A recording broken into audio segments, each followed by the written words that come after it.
Diputada, legalizando la desgracia, plantea el señor Bueno, del Partido Nacional. yo quiero dejar claro primero que esto no es una ley pro aborto, es una ley pro derechos.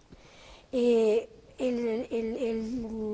edil Iafiliola sabe, y la ciudadanía sabe, que nosotros o cualquier persona que haya defendido la legalización no estamos defendiendo el aborto porque sea divertido, ni porque sea un mecanismo de control de natalidad.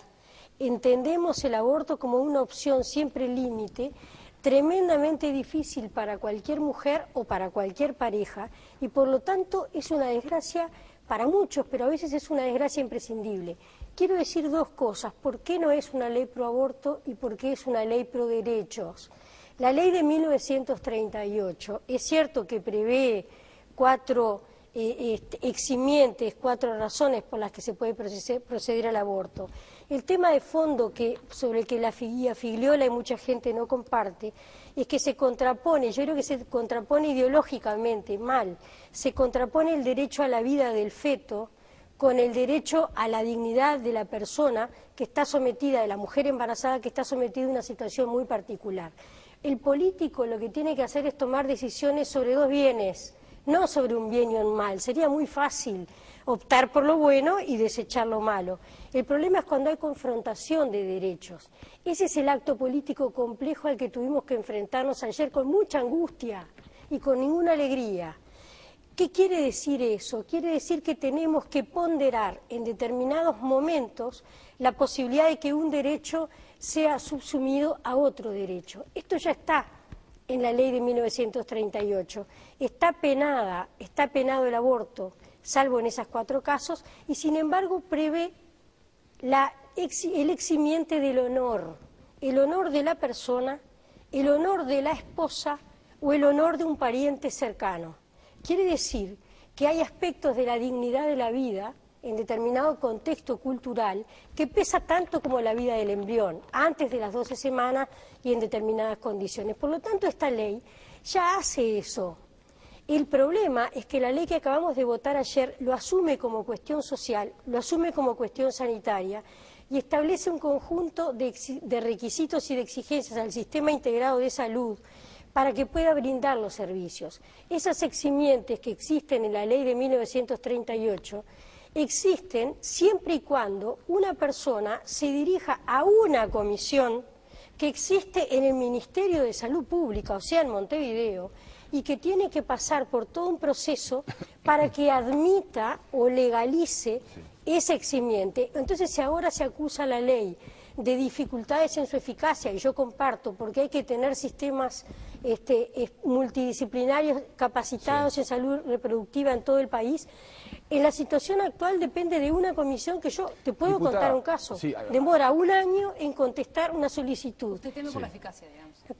No, esta ley es ineficaz y está aprobado. He visto casos de fetos anencefálicos, madres que han tenido que parir ese feto anencefálico porque la solicitud demoró más tiempo de eso. Estoy hablando ya de hace algún tiempo, pero hay casos de ese tipo. ¿Qué va a pasar con la cantidad de abortos? Porque en realidad se calculan, no es una cifra exacta porque obviamente no son legales, que se realizan 30.000 abortos clandestinos al año. ¿Qué va a pasar a partir de esta ley? ¿Van a aumentar, van a bajar?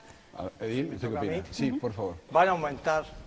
Las cifras en el mundo, en cada lugar donde se ha legalizado, la cifra muestra claramente que aumenta, porque aumenta por la doble vía. En primer lugar, por la vía legal, porque cuando se aprueba una ley de este tipo, la ley tiene tres funciones básicas: un aspecto punitivo, un aspecto disuasivo y un aspecto educativo. El aspecto educativo, que con el correr del tiempo se instala y pasa a ser un tema cultural, es si la ley lo autoriza al aborto, no debe ser tan malo y al final es bueno porque está autorizado por la ley. Ese es un tema educativo. ¿Qué quiero decir con esto? Que más de una mujer que hoy se lo plantea el tema, ya no se lo va a plantear tanto, porque dice, bueno, si la ley lo autoriza, tan malo no debe ser. Entonces, crece porque crece por el lado legal, porque van a ir muchas a pedir que se le practique porque está legalizado, pero además nunca se elimina el aborto clandestino, porque hay mujeres que no van a querer que figure en su historia clínica esta intervención, que es muy dolorosa, y como recién decía la diputada, no van a querer, entonces el circuito clandestino se mantiene. Es decir, va a haber una vertiente legal, una ilegal, y el aborto aumenta. Entonces, si lo que se pretende con una ley de este tipo es que disminuyan, por ahí no va la cosa. Pero quiero hablar de lo positivo que decía hoy.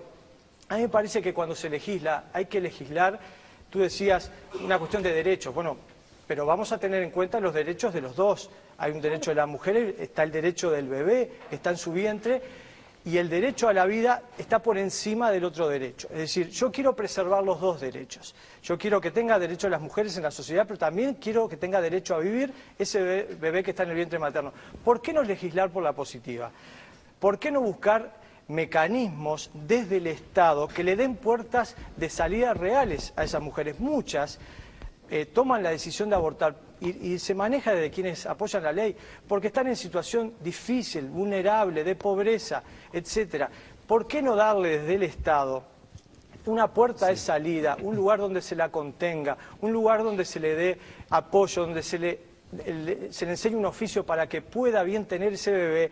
Y además desde el punto de vista político y parado sobre lo que decía el propio presidente Mujica, ¿por qué no pensar que el Uruguay corre hasta riesgo de viabilidad por el tema demográfico, que lo que necesitamos son leyes por la positiva que traigan más niños al Uruguay y no leyes como esta que van a eliminar bebés y vidas? Sí,